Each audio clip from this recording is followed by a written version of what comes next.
Nous avons beaucoup entendu parler du phénomène de surdose mortelle lié à la consommation des drogues de rue cet été à Montréal. Est-ce que vous pouvez nous en dire davantage, faire un rappel des faits? C'est qu'on a eu un style épidémique d'overdose à Montréal, basé sur des overdoses aux opiacés ou opioïdes. Ce qu'on sait, c'est qu'il y a eu approximativement 23 personnes qui ont eu des overdoses.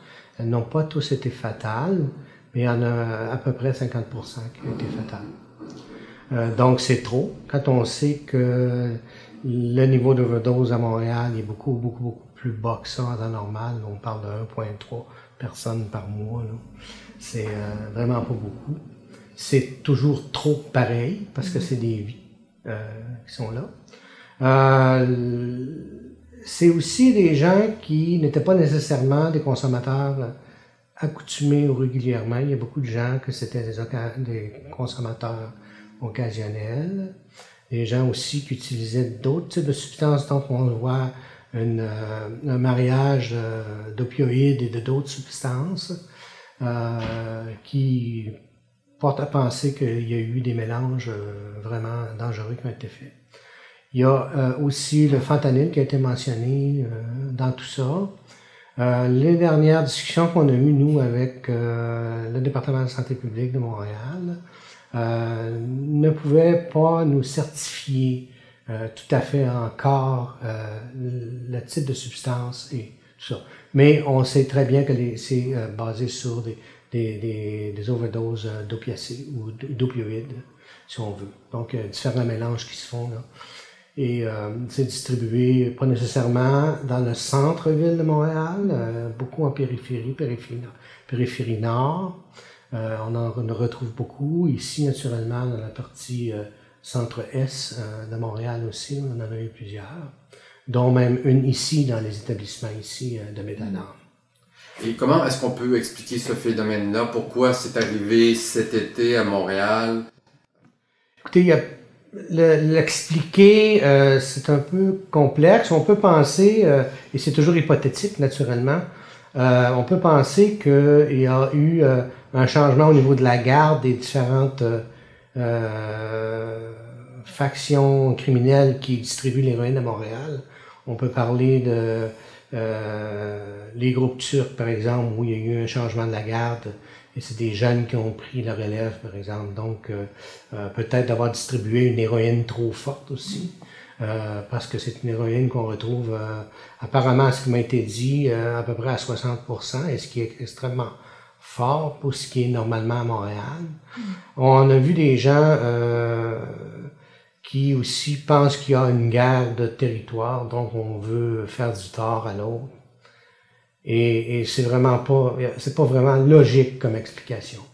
Donc, on pense simplement c'est que il y a soit des gens qui distribuent de façon sans expérience des produits extrêmement dangereux.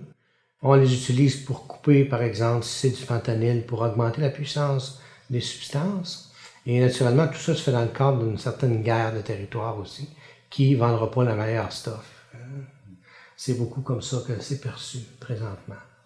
Et cette situation-là vous a amené à présenter et à proposer le projet Profane. Oui. Vous pouvez nous en dire quelques mots? Oui, mais dans les faits, Profane est né beaucoup avant ça. Faut comprendre que Méthadone, c'est une association d'usagers qui est en lien avec le restant du globe.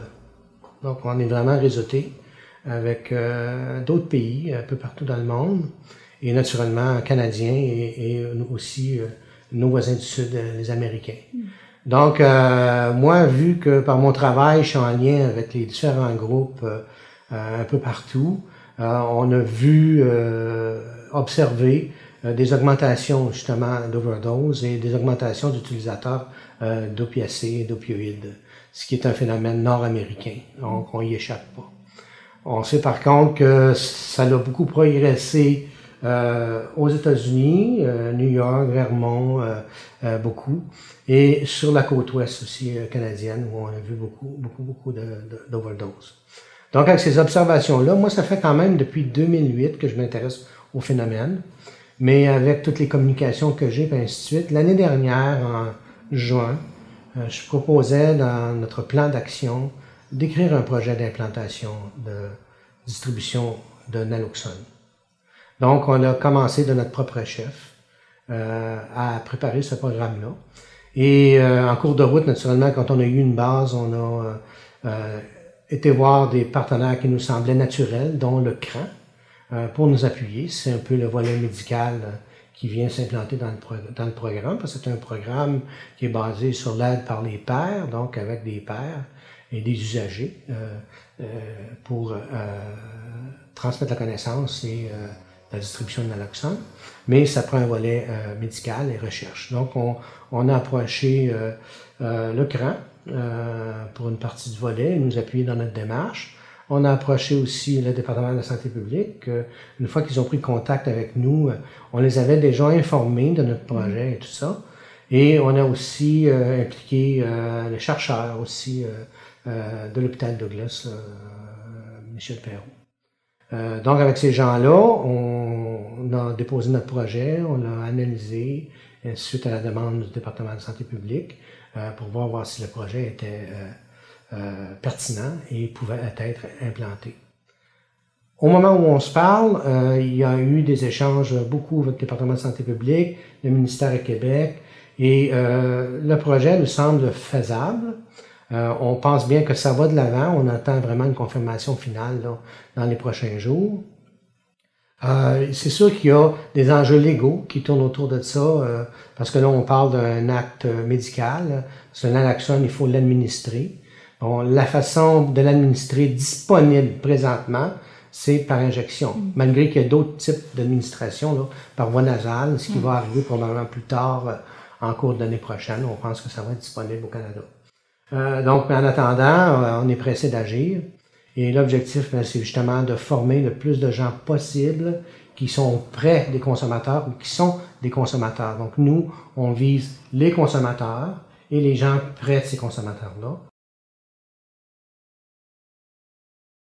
Et je comprends donc que ce projet-là, c'est de permettre à des pairs, donc des gens dans l'entourage des utilisateurs, d'administrer, de faire une injection de l'antidote qui permettrait d'éviter des détresses respiratoires et des arrêts cardio-respiratoires. Oui, c'est ça, c'est que, bon, la substance, elle est prescrite. Donc, elle est prescrite à quelqu'un qui est censé l'utiliser lui-même. Une prescription, c'est ce qu'on fait. C'est pas un épipène, c'est vraiment...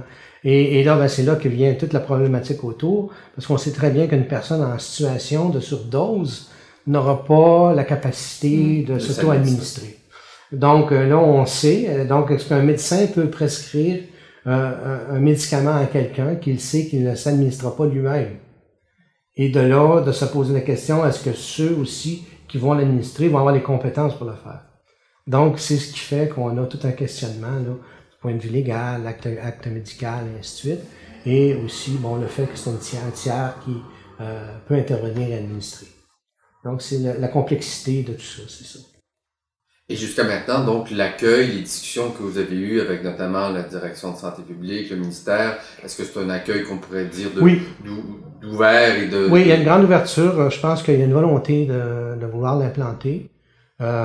Écoutez, je sais qu'il y a eu une rencontre la semaine dernière. On attend les comptes rendus de la rencontre pour justement avoir une autre rencontre du comité de travail pour s'ajuster selon les recommandations ou les demandes du ministère pour être en mesure de passer à une autre étape.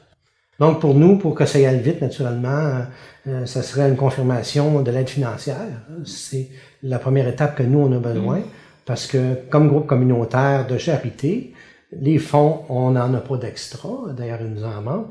Mais pour être capable de faire ça, ben là, ça prend un chargé de projet. Ça prend donc en ayant une réponse officielle du ministère, d'un appui financier, mais à ce moment-là, nous, on peut dégager des fonds qu'on a, qui sont prévus pour autre chose, mais on pourrait les dégager pour prendre de l'avance dans le projet. Donc, nous, c'est notre souhait. Là. On comprend que l'administration d'un antidote, comme vous le proposez à l'intérieur du projet Profane, ça demeure un bout de la chaîne. Qu'est-ce qu'il est possible de faire avant, bien sûr, d'en arriver là? Écoutez, moi, je demanderais à Chantal de répondre à ce petit bout-là. Je pense que c'est notre experte en réduction des risques. À Méthanam, on travaille beaucoup en réduction des méfaits. Donc, ce qu'on préconise, nous, on est des militants, on est des usagers avant tout, des anciens usagers et usagers, puis on milite beaucoup pour qu'il y ait le plus possible d'outils disponibles et de services disponibles dans la réduction des méfaits. Donc, ici, on en offre quelques-uns par nos services, entre autres. Ce qu'on préconise, c'est que les gens ils viennent dans le centre de jour, puis on va voir avec eux quels sont leurs besoins qu'ils expriment eux et non les nôtres. Puis on va voir est-ce qu'ils ont besoin de logement, de manger, est-ce qu'ils veulent parler à un intervenant, on va les référer aux bons endroits. Donc, à ce point de vue-là, c'est la réduction des méfaits dont on parle. Puis aussi, on fait toujours l'éducation. Quand il y a des choses qui se passent dans l'actualité importantes, comme par exemple la vague d'overdose, on met des affiches partout, on leur en parle. Pendant qu'ils viennent dîner dans le centre de jour, on s'assoit avec eux, on établit des liens pour essayer d'en rejoindre le plus de gens possible. Et puis, entre autres, les gens qui viennent dans le centre de jour, c'est des gens qui sont pas nécessairement rejoints par d'autres services, parce qu'ils sont encore dans la rue, parce qu'ils sont encore désorganisés. Fait que on rejoint de cette manière-là une clientèle assez difficile à rejoindre. Nos travailleurs de rue, de proximité, font exactement le même travail que je viens de dire, mais dans la rue. Donc, ils vont aller leur parler, établir des contacts, leur demander ce qu'ils ont besoin, et puis faire circuler l'information qui est vraiment importante au niveau de l'actualité, qui est importante pour sauver leur vie. Évidemment, on a des liens pour les programmes de méthadone, donc le traitement de la dépendance aux opioïdes.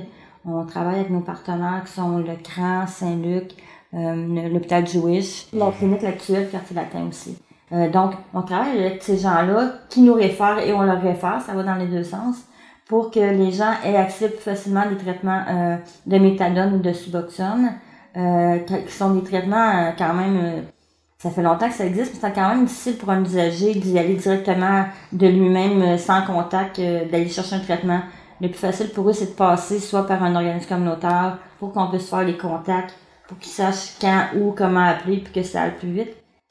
Faut dire que, par exemple, dans le cas des overdoses, on a eu une collaboration avec le département de santé publique qui a mis des genres cartes postales avec des avis, fais attention à ta dose, utilise pas seul, des choses à même. C'est des conseils, hein. On sait très bien qu'à ce niveau-là, les gens, ils sont peut-être pas nécessairement dans une étape où ils veulent cesser de consommer. Donc, la meilleure position qu'on peut avoir, c'est d'essayer de les éduquer pour qu'ils consomment de façon sécuritaire, même si ça a l'air vraiment contraire à l'éthique, il reste que c'est la meilleure chose qu'on peut faire. Donc, d'aviser les gens de ne pas consommer seuls, de diminuer leur dose, par exemple, de s'assurer qu'ils prennent leur substance toujours à la même place, de vérifier la substance s'ils changent d'endroit pour se la procurer. C'est toutes des choses qui peuvent être faites systématiquement par les usagers. Et aussi les sensibiliser à être capable de répondre devant une situation d'overdose, même s'ils n'ont pas la formation encore. Ils peuvent toujours poser des gestes importants pour sauver la vie d'un consoeur ou d'un confrère qui va être en situation d'overdose. Et ça fait partie de appeler le 911 et si possible de demeurer là. Naturellement, on connaît toutes les contraintes pour un usager de drogue, de demeurer sur place quand on sait que les policiers vont arriver ou les services, et ainsi de suite. C'est un peu problématique, mais il reste que de sensibiliser les gens au point de dire une vie c'est important et il y aura toujours moyen de trouver une façon. Donc, on va éduquer les gens à poser des gestes qui vont pouvoir permettre de sauver des vies. On a un travailleur de proximité qui a sauvé la vie d'une jeune femme sur la rue, qui faisait une overdose au printemps, avant le mois de mai, hein, je pense que c'était au mois d'avril. Par hasard, la position en anglais, je dit recovery, excusez mon anglicisme, mais donc il a fait la position, il a appelé le 911, il a gardé contact avec la personne. Mais ça, c'est suite à des formations sur la réanimation qu'on fait ici. Périodiquement, on donne des cours gratuits où il vient un professionnel enseigner des techniques de réanimation justement pour faire face à ces situations-là. Donc, ça passe vraiment par l'éducation et puis de mettre à disponibilité des outils auprès des usagers pour que les overdoses diminuent ou qu'il y en ait le moins possible. Et le naloxone, comme vous dites, c'est la fin, c'est une réponse à un événement. Par contre, si on avait des lieux d'injection supervisés, par exemple, ou de consommation, des choses comme ça, qui étaient implantés, comme on attend depuis des années à Montréal, ben ça serait aussi une chose qui servirait à éviter ce genre de situation-là. Parce que sur les lieux, il y aurait des personnes formées pour répondre aux situations d'overdose. Ils seraient formés aussi pour répondre non seulement aux overdoses d'héroïne, aux overdoses de stimulants, cocaïne et toutes ces choses-là. Donc, c'est vraiment d'aborder avec une vision qui est terrain, qui est pragmatique et qui permet vraiment d'avoir des effets efficaces pour la prévention.